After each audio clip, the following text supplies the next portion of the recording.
All right, Emily, we're going to watch your video here. As you watch the video, make sure you take some time to also check out the notes that are in the email.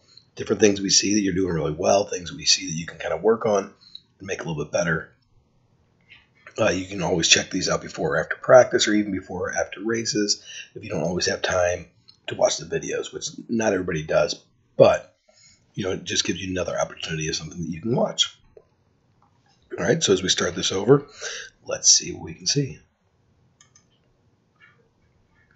All right, the very first thing that we really do like right away is when we watch your freestyle, you get a nice body line in the water. And by body line in the water, we mean like your head position and your shoulders and then your hips and your legs.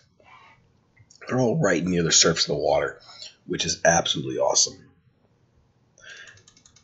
As we start this first stroke here, we can see that we have the elbow bend a little bit, which is good. You want to make sure you always have high elbows. So you're really the catch phase of your freestyles from your elbow down to your fingertips. And so when you first start that stroke, you want to really kind of keep your arm on a hinge and let that hand start to press down and catch that water early and then finish it all the way through.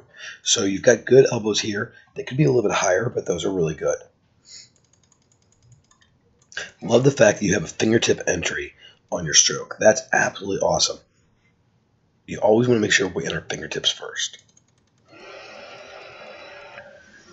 This breath here also looks pretty good from underwater standpoint. Looks like I can see one goggle in the water, which means you have one goggle in, one goggle out, which is exactly how you want to be doing freestyle breathing every single time. And again, right here, you can see that you got a nice high elbow in that catch. So you do a good job of catching the water really, really early. Good job of getting your head down. And again, you have a nice fingertip entry. Eyes and your head position look great.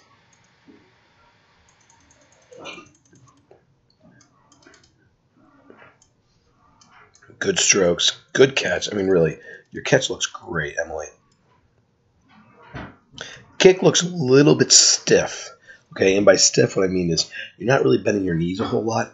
I'd like to see just a little bit of bend in your knees as you're doing that kick up and down. You don't want completely straight legs because you do want to generate a little bit more power from that kick. You can kind of see here, just a little bit straight. This is a good example of that goggle, though. Great breath. I mean, that's absolutely perfect.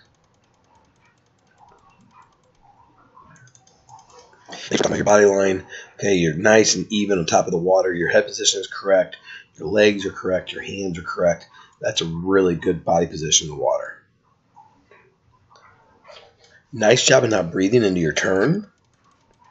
So right here, we want to make sure you can see that your hands are pointing up. You want to turn those hands down a little bit more, almost as if you're like throwing water towards your face. So just turn those palms down as you get that turn. But you do a very good job keeping your hands into that streamline. But let's look at this. You've got your hand here over this hand's wrist. So you're not really stacking those hands one on top of the other. Make sure you tighten up that streamline by locking those hands together. Good push, good turn. But again, check out this streamline, right? So your hands are covering your wrists, not one hand on top of the other. And ideally, you want to see one hand on top of the other. 2, 3, 4. Good dolphin kicks. Great breakout there. No breath. Emily, that's a fantastic breakout. That looks so good there at the end. You always want to make sure you go about 2 strokes without a breath going in and 2 strokes coming off. You did that perfectly. So well done. Excellent job, Emily.